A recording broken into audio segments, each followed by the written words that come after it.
ప్రభువైన యేసు క్రీస్తు యొక్క పరిశుద్ధ నామములో మీ అందరకు అమలాపురం హౌసింగ్ బోర్డు క్రీస్తు సంఘము మరియు కాకినాడ బాపూజీ నగర్ క్రీస్తు సంఘముల తరపున సత్య సువార్త అనే మా సువార్త కార్యక్రమాలకు స్వాగతం తెలియజేస్తున్నాను. నిన్న నా భయములన్నిటిలో నుండి ఆయన నన్ను తప్పించెను అనే అంశం మీద రెండో భాగాన్ని నేను మీకు తెలియజేస్తున్నాను. ఈవేళ నేను మొదటి భాగం చెప్పాను, ఇవాళ రెండో భాగాన్ని తెలియదు. ఎందుకంటే ప్రతి విషయంలోనూ కూడా మనం భయపడుతూ ఉంటాం. మనం భయపడకుండా మనం జీవించం.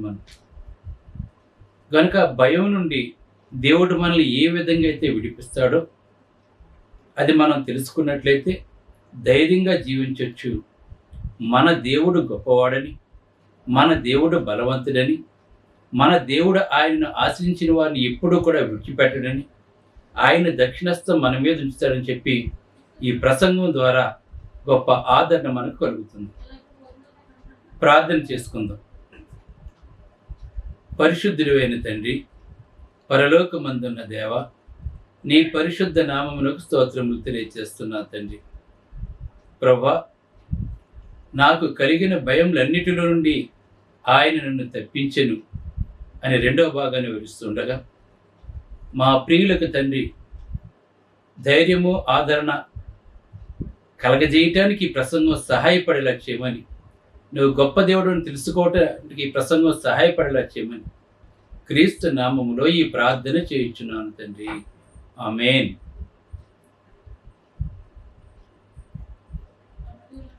కీర్తన గ్రంథం 34వ అధ్యాయము 4వ వచనాన్ని నేను మీకు వివరిస్తూ ఉన్నాను. నేను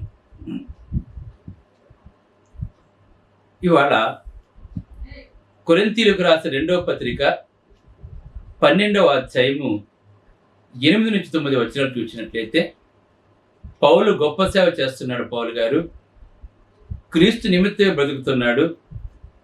నా మట్టుకైతే బ్రతుకుడే క్రీస్తే, చావు అయితే లాభం అని చెప్పి అనుకుంటున్నటువంటి వాడు. అంటే బ్రతికినా నేను ప్రభు కొరకు బతుకుతాను, చనిపోయినా నేను ప్రభు కొరకు చనిపోతానని చెప్పి ఎన్ని కష్టాలు వచ్చినా, ఎన్ని నష్టాలు వచ్చినా, వెలుపట పోరాటములు, లోపల భయమని కూడా ఆయన మొదటి ప్రసంగంలో నేను మీకు తెలియజేశాను. గనుక మనం ఇప్పుడు ఏం చేయాలి అంటే, మనం ఈ పౌలు గారు ఆయన ఎలాగా భయము కలిగి ఉన్నాడో అదే భయాన్ని మనం కలిగి ఉంటాం. అయితే భయము కలిగినప్పుడు, ఆయనకు బాధ కలిగినప్పుడు దేవునికి మొర పెడితే దేవుడు ఏమన్నాడో మనం తెలుసుకున్నట్లయితే మనతో కూడా దేవుడు అదే విధంగా మాట్లాడుతున్నట్లుగా మనం భావించవలసిన వారమే అన్నాం మనం. అందుకే ఇక్కడ మాట్లాడుతున్నాడు. కొరింథీయులకు రాసిన 2వ పత్రిక 12, 8, 9 వచనాలు చూసినట్లయితే, అది నా యొద్ద నుండి తొలగిపోవాలని దాని విషయమై ముమ్మారు ప్రభువును వేడుకుంటూనే మాట్లాడుతున్నాడు. ఈయనకి ఒక సమస్య ఉందండి. ఈయనకి ఒంట్లో ఒక విధమైన అనారోగ్యం ఉందండి. గనుక ఈ అనారోగ్యం నుంచి తను పూర్తిగా స్వస్థపరచబడాలని చెప్పి అది నాలోంచి తీసివేయతండి అని చెప్పి దేవుని అడుగుతున్నాడండి. అది నా యొద్ద నుండి తొలగిపోవాలని దాని విషయమై ముమ్మారు వేడుకుంటుని. అయితే దేవుడు ఏమన్నాడు చూడండి, అందుకు నా కృప నీకు చాలును. అది తీసేయట్లేదండి దేవుడు. నా కృప నీ మీద ఉంది. నా కృప నీ మీద ఉన్నంత వరకు నీలో ఏ వ్యాధి ఉన్నా కూడా నేను ఏమీ చేయలేదని చెప్తున్నాడు. ఈవేళ మనం ఏం చేస్తున్నామంటే, ఏదో ఒక వ్యాధితో బాధపడుతూ ఆ వ్యాధి మనల్ని ఏదో చేసేస్తుందని చెప్పి మనం భయపడుతూ ఉంటాం. మనం ఈ లోకంలో ఉన్నప్పుడు మనం తీసుకునే ఆహారాన్ని బట్టి, ఉంటున్న పరిసరాలను బట్టి మనం అనారోగ్యం పాలవుతూ ఉంటాం. మనం వైరస్ ఆల్రెడీ ఆటోమేటిక్గా ఒకరి నుంచి ఒకరికి వెళ్తూ ఉంటుంది. మనం గాలి పీల్చుకుంటూ ఆ గాలిలో అనేక రకాల క్రిములు మన లోపలికి వెళ్తూ ఉంటాయి. రోడ్డు మీద వెళ్తుంటే పొగ, ఆ దుమ్ము ధూళి, దాని గుండా బోళ్ళు వెళ్తూ ఉంటాయి మనకి. కనుక మనం అప్పుడప్పుడు తరచూ అనారోగ్యానికి గురవుతూ ఉంటాం. మనం అలాగే వయసు పెరుగుతున్న కొద్ది కూడా శరీరంలో మార్పులు కూడా మనకు సంభవిస్తూ ఉంటాయి. అప్పుడు మనం భయపడుతూ ఉంటాం. మనం అయితే ఇక్కడ చెప్తున్నాడు, నీవు ఎటువంటి వ్యాధి కలిగి ఉన్నా కూడా నువ్వు దేవునిలో ఉన్నావని, నీలో దేవుడు ఉన్నాడని, పరిశుద్ధాత్మ నీకు కాపుదలగా ఉందని, కనుక దేవుడు నీతో ఉన్నప్పుడు, నీలో ఉన్నప్పుడు నీకు ఏది కాదు అని ధైర్యము గలవారిగా మనం ఉండటానికి దేవుడు చెప్తున్నాడు. నా కృప నీకు చాలని మాట్లాడుతున్నాడు. కరెక్టే, నీకు ఒక ప్రాబ్లం ఉందని చెప్తున్నావు, కానీ నా కృప నీకు చాలు అంటే నీకు ఆ వ్యాధి ఉన్నా కూడా నా కృప నీ మీద ఉంటుంది కనుక అది నేను ఏమీ చేయదని చెప్తున్నాడు అండి. గమనించండి, ఈవేళ అనేక మంది వ్యాధి బాధలతో బాధపడుతున్నట్లయితే, కొంతమందికి దీర్ఘకాలం ఉంటే పోవు, బీపీ షుగర్లు ఉన్నాయనుకో పోవండి, తగ్గవు. ఇంకా అవి చనిపోయే వరకు వెంటాడుతూనే ఉంటాయి. కొన్ని జబ్బులు ఉన్నాయంటే, అయినా కానీ దేవుని సెలవు లేకుండా అవి మనల్ని ఏమీ కూడా చేయవండి. గుర్తుపెట్టుకోండి, దేవుడు సెలవిస్తేనే ఏదైనా జరుగుతుంది. ఇశ్రాయేలుని కాపాడువాడు కొనుకొడు నిద్రపోడని చెప్పి ఆనాడు ఇశ్రాయేలుకి దేవుడు వాగ్దానం చేశాడు. అంతకంటే శ్రేష్ఠులు మనం, క్రొత్త నిబంధన సంఘంలో ఉన్నటువంటి వాళ్ళం మనం. ఆనాడు ధర్మశాస్త్రం రాతి మీద రాస్తే, ఇప్పుడు మన కొత్త నిబంధన మన హృదయాల మీద రాశాడు దేవుడు మనకి. ఈవేళ మనం వారికంటే శ్రేష్ఠులు మనం. యేసుప్రభు యొక్క రక్తంతో కడగబడ్డాం మనం ఎంతో గొప్ప అదృష్టవంతులో చూడండి, క్రీస్తుని ధరించుకున్నాం మనం. గనుక మనలో ఎటువంటి వ్యాధులు ఉన్నా కూడా మనము భయపడవసరం లేకుండా నా కృప నీకు చాలును. ఒకవేళ అది ఎప్పుడైనా సరే నేను బాధ పెట్టినట్లయితే బలహీనత యందు నా శక్తి పరిపూర్ణమగుచున్నదని ఆయన నాతో చెప్పినని మాట్లాడుతున్నాడు. గమనించండి, ఇక్కడ ఒకవేళ ఎప్పుడైనా మనలో ఉన్న వ్యాధి మనల్ని భయపెడుతున్నట్లయితే, మనల్ని బాధ పెడుతున్నట్లయితే, అప్పుడు నేనేం చేస్తాను, నీ బలహీనత యందు నా శక్తి పరిపూర్ణమగుచున్నదని ఆయన నాతో చెప్పాను. కనుక మళ్ళీ దాన్ని బలపరిచేస్తాడు మళ్ళీ దేవుడు, మళ్ళీ సెటరేట్ చేసేస్తాడు మళ్ళీ దేవుడు. కాగా క్రీస్తు శక్తి నా మీద నిలిచియుండు నిమిత్తము, పౌలు గారు మాట్లాడుతున్నాడు. అంటే బలహీనతలో మనకి ఏదైనా ఒక వ్యాధి ఉన్నప్పుడు దేవుడు నా కృప నీకు చాలని మాట్లాడుతూ, నీ బలహీనతలో నా శక్తి నీ మీద పరిపూర్ణమవుతుందని చెప్పారు గనక పౌలు గారు ఏమంటున్నారంటే, దాని నిమిత్తం భయపడకుండా, కాగా క్రీస్తు శక్తి నా మీద నిలిచియుండు నిమిత్తము విశేషముగా నా బలహీనతల యందే బహు సంతోషముగా అతిశయపడుదును అని మాట్లాడుతూ ఉన్నారండి. ఇక్కడ మనం చూస్తున్నాం. అలాగనే యెషయా గ్రంథము 12వ అధ్యాయం 2వ వచనం చూసినట్లయితే, ఇదిగో నా రక్షణకు కారణభూతులకు దేవుడు, నేను భయపడక ఆయనను నమ్ముకొనుచున్నానని మాట్లాడుతున్నాడు. అంటే మనల్ని మరణాన్ని జయింపజేయటానికి ప్రభువైన యేసుక్రీస్తు వారు శరీరధారిగా ఈ లోకంలోకి వచ్చి ఆయన మన కొరకు చనిపోయాడు గనక, మరణం కంటే మరణాన్ని జయించే శక్తినే క్రీస్తు మనకు అనుగ్రహించినప్పుడు, ఆయన మనల్ని రక్షించినప్పుడు, పాపం నుండి విడిపించినప్పుడు, నరకంలోకి వెళ్లకుండా కాపాడినప్పుడు, ఈ చిన్న వాటికి ఎందుకు భయపడాలని మాట్లాడుతున్నాను. అందుకే ఇదిగో నా రక్షణకు కారణభూతులకు దేవుడు కనుక నేను భయపడక ఆయనను నమ్ముకొనుచున్నాను. ఎందుకంటే మరణాన్ని జయించే శక్తి మనకి ఇచ్చినప్పుడు, మరణం మనల్ని ఏమీ చేయలేనప్పుడు మరి ఎందుకు భయపడాలి? యెహోవాయే నాకు బలము, ఆయనే నా కీర్తనకు ఆస్పదము, ఆయన నా రక్షణాధారం అని చెప్పి మాట్లాడుతున్నాడండి. ఈ విషయాన్ని మనం ప్రతి ఒక్కరూ జ్ఞాపకం చేసుకోవాలి. మనం భయపడుతూ ఉన్నప్పుడు ఏం చదువుకోవాలంటే ఈ కీర్తన చదువుకోవాలి, ఇది చదువుకోవాలి. యెషయా గ్రంథం 12:2, ఇదిగో నా రక్షణకు కారణభూతులకు దేవుడు. అంటే దేని నుంచైనా సరే దేవుడు నన్ను రక్షించగలడు. నేను భయపడక ఆయన నమ్ముకొనుచున్నాను గనక, నీవు ఆయన నమ్ముకొనుచున్నావు గనక యెహోవాయే నాకు బలము, ఆయనే నా కీర్తనకు ఆస్పదము, ఆయన నాకు రక్షణాధారం ఆయను అని చెప్పి ఇక్కడ ఈ గ్రంథకర్త మనకు తెలియజేస్తున్నాడు. ఇంకా 31వ కీర్తన 22 చూసినట్లయితే, భీతి చెందినవాడనై నీకు కనబడకుండా నేను నాశనం అవుతున్ననుకుంటుని. ఇక్కడ ఏమన్నమాట, నాకు భయం పుట్టేసి నాకు ఇక నేను నీకు కనబడనేమో, నేను నాశనం అయిపోతానని అనుకుంటున్నాను. అయినను అయ్యో నా దేవుడు ఉన్నాడు కదా, నేను ఎలా అనుకుంటున్నాను ఏంటని చెప్పేసి నేను నీకు మొర్ర పెట్టగా నీవు నా విజ్ఞాపనలను ఆలకించుతాను మాట్లాడుతున్నారు ఇక్కడ. ఇవన్నీ కూడా వారి యొక్క జీవితాల్లో, అంటే భక్తుల యొక్క జీవితంలో జరిగిన ఎక్స్పీరియన్స్ అన్నీ కూడా మనకు గ్రంథంలో వ్రాయబడి ఉన్నాయి. వాటిని చదువుకుంటున్నప్పుడు మరింత ఆదరణ, మరింత ధైర్యాన్ని కలిగి మనం జీవించాలి. ఎందుకంటే వారు కూడా ఇటువంటి భీతి చెందినటువంటి వారే. ప్రతి ఒక్కరూ కూడా భీతి చెందినటువంటి వారే. భయభీతులు అంటే మాట్లాడడం, భీతి అంటే ఇంకా వణికిపోవటం అనమాట. ఇంక మనం కానీ భీతి చెందిన వాడనై నీకు కనబడకుండా నేను నాశనం అవుతాను అనుకుంటుని, అయినను నేను నీకు మొర్ర పెట్టగా నీవు నా విజ్ఞాపనలను ఆలకించుతావని ఇక్కడ కీర్తనకారుడు మనకు తెలియజేస్తూ ఉన్నాడు. ఇంకా యోనా గ్రంథం కనుక మనం చూసినట్లయితే, ఇంకా యోనా జీవితం అంటే ఇంకా చచ్చిపోయాడని చెప్పనుకున్నాడు యోనా. ఎందుకంటే దేవుడు ఒక చోటుకి వెళ్ళమంటే వెళ్ళకుండా వేరే చోటుకి వెళ్ళిపోవడానికి టికెట్ తీసుకుని వాడ అమరమున నిద్రపోతూ ఉన్నాడట అతను. దేవుని కోపం వచ్చింది. దేవుడు వెళ్ళమన్న చోటుకి వెళ్ళకుండా వేరే చోటుకి వెళ్ళినందుకు, పైగా దేవునితో వెళ్తానని చెప్పి అలా చేయనందుకు దేవునికి కోపం వచ్చిందండి. దీనిని బట్టి మనం ఏం తెలుసుకోవాలి అంటే, దేవుడు చెప్పింది మనం చెయ్యాలి. దేవుడు వెళ్ళమన్న చోటికి మాత్రం మనం వెళ్ళాలి. మన సొంత ఆలోచన చెప్పిన వేరే చోట కనుక మనం వెళ్ళినట్లయితే మనం భయంకరమైన ఉపద్రవాన్ని మనం ఏం చేస్తుందంటే మనం దానికి గురి కావాల్సి వస్తుందండి. ఇక్కడ చూడండి, తిర్షేషు పట్టణం నీనేవే పట్టణం వెళ్ళమన్నాడు. సరే వెళ్తాను అని చెప్పాడు. కానీ దేవుడు చెప్పిన నీనేవే పట్టణానికి వెళ్లకుండా తన దగ్గర డబ్బుతో ఒక టికెట్ తీసుకుని తిర్షేషు పట్టణం బయలుదేరాడండి అతను. అంటే చాలామంది అనుకుంటూ ఉంటారు, దేవుని మార్గంలో వెళ్లకుండా వేరే మార్గంలో సొంత మార్గంలో వెళ్ళిపోతే మంచిదని చెప్పనుకుంటారు.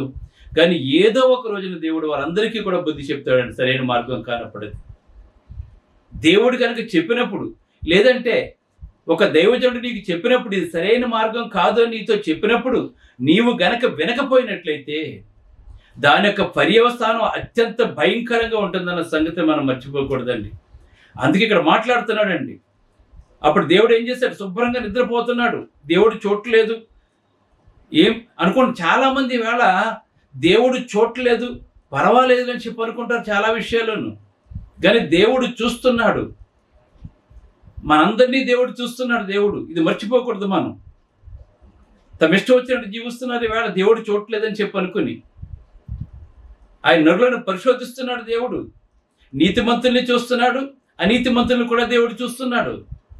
నీతిమంతులను కాపాడుతున్నాడు, అనీతిమంతులను శిక్షిస్తున్నాడు దేవుడు. ఆది నుంచి కూడా ఇదే జరుగుతుంది. కనుక ఇక్కడ చూసినట్లయితే వాడలో సడన్గా తుఫాన్ రావడం మొదలైందండి. సాధారణంగా కెప్టెన్ బయలుదేరే ముందు వాతావరణం చూసుకుని బయలుదేరతాడు. ఎందుకంటే వాళ్ళు ఆకాశాన్ని చూసి, మేఘాలను చూసి, గాలిని చూసి ఇది అనుకూలమైన వాతావరణమా, ప్రతికూలమైన వాతావరణమా అని చెప్పి వాళ్ళు అంచనాలు వేసుకుంటారండి. ఆ ప్రకారంగా వాళ్ళు ప్రయాణం చేస్తారు. వేటకి వెళ్ళినప్పుడు కూడా వాళ్ళు అలాగే చేస్తూ ఉంటారు. అందుకే ప్రభువైన యేసుక్రీస్తు కూడా ఒక సూచన తెలియజేస్తున్నాడండి. ఆకాశం ఎర్రగాను మబ్బుగాను ఉంటే అది తుఫాన్ అని చెప్పి మీరు అర్థం చేసుకుంటారని చెప్పి ఆయన తెలియజేస్తున్నాడు యేసు ప్రభు వారు. కనుక మోషే వెళ్ళిపోయినట్టు ఆకస్మికంగా తుఫాన్ వచ్చినప్పుడు వాడ ముందుకు వెళ్ళటం లేదు. ఇంత సడన్గా ఎందుకు వచ్చింది అని ఆలోచించుకుంటే వారి బుర్రలు బద్దలైపోయినాయండి. అప్పుడు మనం బయలుదేరడం బాగానే ఉంది కదా, మనం ఎప్పుడు ఇటువంటి విపత్కర పరిస్థితిని మనం చూడలేదు కదా, ఎంత భయంకరంగా, ఎంత భయం పడవలసిన అవసరం మనకి ఎందుకు వచ్చింది వేళ? మన గమ్యానికి చేరుకుంటామా, మళ్ళీ తిరిగి ఇంటికి వెళ్తామా? ఇవన్నీ ఆశలన్నీ కూడా చచ్చిపోయిన వాళ్ళకి. అప్పుడు ఎందుకు వచ్చిన చీటీలు వేస్తే యోనా పేరు వచ్చిందండి. అప్పుడు పై అంతస్తులో లేడు, రెండో అంతస్తులో లేడు. అప్పుడు కింద పడుకుని నిద్రపోతున్నాడు. పైన అతనికి ఏమీ తెలియటం లేదండి ఏం జరుగుతుందో అక్కడ. అప్పుడు నువ్వు ఎవరు, నీకేమొచ్చింది, పోయి నిద్రపోతా, బయట ఏం జరుగుతుందో నీకు తెలుసా? ఏం జరుగుతుంది? పెద్ద తుఫాన్ వస్తుంది, వాడ ముందుకెళ్ళటం లేదు. ఇంత ఆకస్మికంగా తుఫాన్ ఎందుకు వచ్చిందని చెప్పి మేము చీటీలు వేస్తే నీ చీటి వచ్చింది, నువ్వు అసలు ఎవరు ఏంటంటే అప్పుడు చెప్పాడు, నేను జీవము గల దేవుడైన యెహోవా సేవకునని చెప్పాడండి. నా వల్ల ఈ తుఫాన్ వచ్చింది, ఎందుకంటే దేవుడు వెళ్ళమన్న చోటుకు వెళ్ళకుండా నేను వేరే చోటుకు వెళ్తున్నాను అని చెప్పినప్పుడు మరి ఏం చేయాలి? నేను ఎత్తి సముద్రంలో పడేయమన్నాడు. అయ్యో నువ్వేమో దేవుని సేవకుడు అన్నావు, నేను అలా పడేస్తే మళ్ళీ మాకేదైనా కీడు సంభవిస్తుందేమంటే ఏమీ కదని చెప్పినప్పుడు వాళ్ళు ఎత్తి పడేస్తే అప్పుడు ఒక చేప తిమింగలం వచ్చి మింగేసింది. ఇప్పుడు చూడండి, తిమింగలం కడుపులో ఉన్నాడండి యోనా. ఒక చేప కడుపులో అక్కడ పరిస్థితులు ఎలా ఉంటాయో ఒక్కసారి మీరు ఆలోచన చేయండి. కటిక చీకటి, అది ఇంతకు ముందు తిన్న చేపలు అవన్నీ కూడా వాసన, ఊపిరాడని పరిస్థితి. అది మింగేసి అది ఆ చేప వెళ్ళిపోతూ ఉంటే అక్కడ ప్రార్థన చేస్తున్నాడు దేవుడికి. చూడండి అది ఎంత భయంకరమైన వాతావరణం అర్థం చేసుకోండి. ఒక చేప కడుపులో అతను పడవేసిన చేప మింగేసింది అంటే ఆ చేప కడుపులో ఎంత భయంకరమైన పరిస్థితి ఉంటుందో అతనికి. బ్రతుకుతానన్న ఆశ కూడా బహుశా అతనికి ఉండలేకపోవచ్చండి. బహుశా అంత భయంకరమైన భయములో అతను ఏమన్నా ప్రార్థన చేస్తున్నట్టు, నేను ఉపద్రవములో ఉండి యెహోవాకు మనవి చెయ్యగా. చూడండి, ఇంతకుముందు దేవుడు చెప్పిన పని చేయలేదండి. అయినా కానీ ఉపద్రవం వచ్చింది కనుక నేను దేవునికి మనవి చేయగా ఆయన నాకు ప్రత్యుత్తరం ఇచ్చెను. దేవుడు ఎంత గొప్పడో చూడండి. నువ్వు చేసిన తప్పుని కనుక ఒప్పుకున్నట్లయితే, మారు మనసు పొందినట్లయితే దేవుడు ఏం చేస్తున్నాడంటే నువ్వు ఆయనకి మనవి చేయగా నీకు ప్రత్యుత్తరం ఇస్తాడు. పాతాళ గర్భములో నుండి నేను కేకలు వేయగా నీవు నా ప్రార్థన అంగీకరించున్నావు అని చెప్పి యోనా మాట్లాడుతున్నాడండి. చేప కడుపులో ఆ చేపలో ఒక విధమైన యాసిడ్స్ ఉంటాయి, ఎటువంటి దానైనా కరిగించేసుకుంటాయండి అవి. ఆ పెద్ద తిమింగలం ఒక మనిషిని మింగిందంటే అది ఎంత పెద్ద చేపో అర్థం చేసుకోండి. ఆ లోనకి వెళ్ళిన వెంటనే ఆ యాసిడ్స్ వాటిని అవేం చేసి కరిగించేస్తుంది మనిషిని. కానీ దేవుడు ఆ ఆపదలో దేవునికి మొర్రపెట్టగా, ఆ చేప గర్భంలో మొర్రపెట్టగా దేవుడు క్షమించి నా ప్రార్థన అంగీకరించి నన్ను విడిపించినని చెప్పి ఇక్కడ మాట్లాడుతున్నాడండి. కనుక మానవులందరూ కూడా ఇంతే, మనం తప్పులు చేస్తూ ఉంటాం, కానీ దేవుడు క్షమిస్తున్నాడు. మళ్ళా ఎక్కడికైతే వెళ్ళాలో ఆ నీనేవు పట్టణం తీసుకుని వచ్చి అక్కడ ఆ చేప గడులోంచి బయటకు ఊదినట్టునే బయటకు వచ్చాడు, క్షేమకరంగా బయటకు వచ్చాడు. భయంకరంగా చేప గడుపులో ఎంత భయంకరమైన జీవితాన్ని అతను అనిపించాడో మళ్ళా తిరిగి భూమికి చేరుకోవడానికి చెప్పి అతను నమ్మకాన్ని కూడా పోయాడండి. మన దేవుని గొప్పతనం చూడండి. మారు మనసు పొంది ఎటువంటి వాడినైనా క్షమించడానికి ఆయన సిద్ధ మనసు కలిగి ఉన్నాడండి. అలాగే హెబ్రీయులకు రాసిన పత్రిక 5:7 చూసినట్లయితే, శరీరధారి అయ్యున్న దినములలో మహారోదనతోనూ కన్నీళ్లతోనూ తన్ను మరణము నుండి రక్షింపగల వానికి ప్రార్థనలు యాచనలు సమర్పించి భయభక్తులు కలిగి ఉన్నందున ఆయన అంగీకరింపబడును. ఆయన కూడా శరీరంతో ఉన్నప్పుడు ఆయన ఏం చేశాడు? రోదనతోనూ కన్నీళ్లతోనూ తను మనం నుండి రక్షింపగలవానికి ప్రార్థనలో యాచనలో ప్రభువైన యేసుక్రీస్తు చేశాడండి. కనుక ఆయన శరీరధారిగా ఉన్నప్పుడు ఇవన్నీ కూడా అనిపించాడు. కనుక ఇవన్నీ మనం అనిపిస్తున్నప్పుడు మనం దేవునికి మొరపెట్టుకున్నట్లయితే ఆయన తప్పకుండా సహాయం చేస్తాడని చెప్పేసి మనమందరము కూడా నమ్మవలసిన వారమై ఉన్నాం. మనం ఇంకా తిమోతికి రాసిన 2వ పత్రిక 1:7 చూసినట్లయితే, దేవుడు మనకు శక్తియు ప్రేమయు ఇంద్రియ నిగ్రహము గల ఆత్మని ఇచ్చిన కానీ పిరికితనము గల ఆత్మని ఇవ్వలేదని చెప్తున్నాడు. పిరికివాడు దినదినము కూడా చచ్చిపోతూ ఉంటాడండి. ఈవేళ మనం భయపడటానికి పిరికితనం గల ఆత్మను దేవుడు మనకి ఇవ్వలేదు. పరిశుద్ధాత్మ వరాన్ని ఇచ్చాడు దేవుడు మనకి. ఆ పరిశుద్ధాత్ముడు మరణాన్ని జయించగల శక్తి ఉందండి. అటువంటి గొప్ప శక్తిని ఇచ్చిన దేవుడు మనకి. అటువంటి గొప్ప శక్తి పొంది నువ్వు పిరికితనం గల ఆత్మ నీకు ఇవ్వలేదు గనక, ఇంద్రియ నిగ్రహం గల ఆత్మ నీకు ఇచ్చాడు గనక నువ్వు ధైర్యముగా ముందుకు సాగవలసిన వాడు ఉన్నావు. నీ ప్రతి భారము కూడా దేవుని మీద పెట్టవలసిన వాడు ఉన్నావు. అలాగే కీర్తన 56:3, నాకు భయము సంభవించు దినమున నిన్ను ఆశ్రయించుచున్నాను మాట్లాడుతున్నాడు. మీకెవరికైనా సరే భయం సంభవించినట్లయితే మీరు దేవుని ఆశ్రయించండి. వీరందరూ కూడా యోనా దేవుని ఆశ్రయించాడు. ప్రభువైన యేసుక్రీస్తు వారు కూడా మహారోదనతో యాచనలతో దేవునికి ప్రార్థన చేశాడండి. అదేవిధంగా మనము కూడా నీకు భయం సంభవించినప్పుడు దేవునికి మొర్ర పెట్టవలసిన వాడువై నీవు ఉన్నావని చెప్పి దేవగ్రంథం మనకు తెలియజేస్తుంది. ఇంకా మత్తయి సువార్త 7:7 చూసినట్లయితే అడుగుడి మీకు ఇవ్వబడును, వెదకుడి దొరుకును, తట్టుడి తీయబడినాడు కనుక మీరు అడిగినట్లయితే దేవుడు తప్పకుండా ఏది అడిగినా సరే దేవుడు మీకు ఇస్తాడు కనుక మీరు యథార్థవంతంగా జీవించండి, ఇంద్రియ నిగ్రహం గల ఆత్మతో జీవించండి, పెరిగితనం లేనివారుగా జీవించమని చెప్పి దేవగ్రంథం తెలియజేస్తుంది. ఇంకా 116వ కీర్తన 1-6 చూసినట్లయితే యెహోవా నా మరణం నా విన్నపములను ఆలకించి ఉన్నాడు, కాగా నేను ఆయన ప్రేమించున్నాను. నువ్వు ఆయన ప్రేమిస్తున్నట్లయితే నీ విన్నపాలను ఆయన అంగీకరిస్తాడు. నువ్వు ఆయన ప్రేమించకపోతే నీ విన్నపాన్ని ఆయన అంగీకరించండి. కావున ఆయన నాకు చెవి యొగ్గను, కావున నా జీవితకాలం అంతా నేను ఆయనకు మొర్రపెట్టుదును. మరణ బంధకములు నన్ను చుట్టుకొని ఉండును, పాతాళ పేదలను పట్టుకుని ఉండును, శ్రమయు దుఃఖము నాకు కలిగును. అప్పుడు యెహోవా దయచేసి నా ప్రాణమును విడిపింపమని యెహోవా నామమును బట్టి నేను మొర్రపెట్టుచుని. యెహోవా దయాళుడు, నీతిమంతుడు, మన దేవుడు వాత్సల్యము గలవాడు, యెహోవా సాధువులను కాపాడువాడు, నేను కృంగుండగా ఆయన రక్షించని మాట్లాడుతున్నాను. కనుక ఇన్ని ఆదరణకరమైన మాటలు దేవుడు మనకు తెలియజేస్తున్నాడు కనుక మనమందరము కూడా ధైర్యంతో జీవించవలసిన వారమై ఉన్నాం. ఇంకా కీర్తన 18:6 చూసినట్లయితే నా శ్రమల్లో నేను యెహోవాకు మొరపెట్టుదుని, నా దేవునికి ప్రార్థన చేస్తుని, ఆయన తన ఆలయంలో ఆలకించి నా ప్రార్థన అంగీకరించెను, నా మొర ఆయన సన్నిధిని చేరి ఆయన చెవుని వచ్చి అన్నాడు కనుక ఈ ప్రార్థన దేవుడు వినాలంటే ప్రతి ఆదివారం ఆత్మతో సత్యముతో ఆరాధించు. నువ్వు ఎక్కడ మొదలు పెట్టాలి? ఆయన ఆలయంలో నా ప్రార్థన ఆలకించని చెప్తున్నాడు కనుక దేవుడు స్థాపించిన సంఘములో ఉండు, నువ్వు దేవుని యొక్క మందిరంలో ఒక సజీవమైన రాయిగా ఉండు. దేవుడు నిన్ను కాపాడుతాడు, ఖండిస్తాడు, నీ భయం అంటించకుండా నిన్ను విడిపిస్తాడు. ప్రార్థన చేసుకుంది. పరిశుద్ధుడైన తండ్రి, పరలోకమందున్న దేవ, నీ పరిశుద్ధ నామమునకు స్తుతులు తండ్రి. ఒక చక్కటి వర్తమానం తండ్రి, మా ప్రియులను ఆదరించడానికి అలాగే భయపడకుండా ఉండటానికి తండ్రి గొప్ప వాక్యాన్ని తండ్రి వివరించండి. ఈ వాక్యం ప్రతి ఒక్కరూ కూడా మనో నిబ్బరంతో ఇంద్రియ నిగ్రహం గల ఆత్మతో తండ్రి నీ మీద భారం ఉంచుతండి.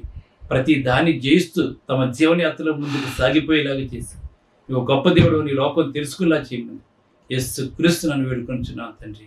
ఆమేన్. మీ అందరికీ వందనములు. God bless. బ్రదర్ జార్జ్ రాజు వారా, church of Christ, housing board, Amalapuram, near KIMS medical college, Konaseema district, 533201. Mobile number 9848730355, 92933174887. Email ID georgerajuvara@gmail.com. Website www.helpingforpoor.com.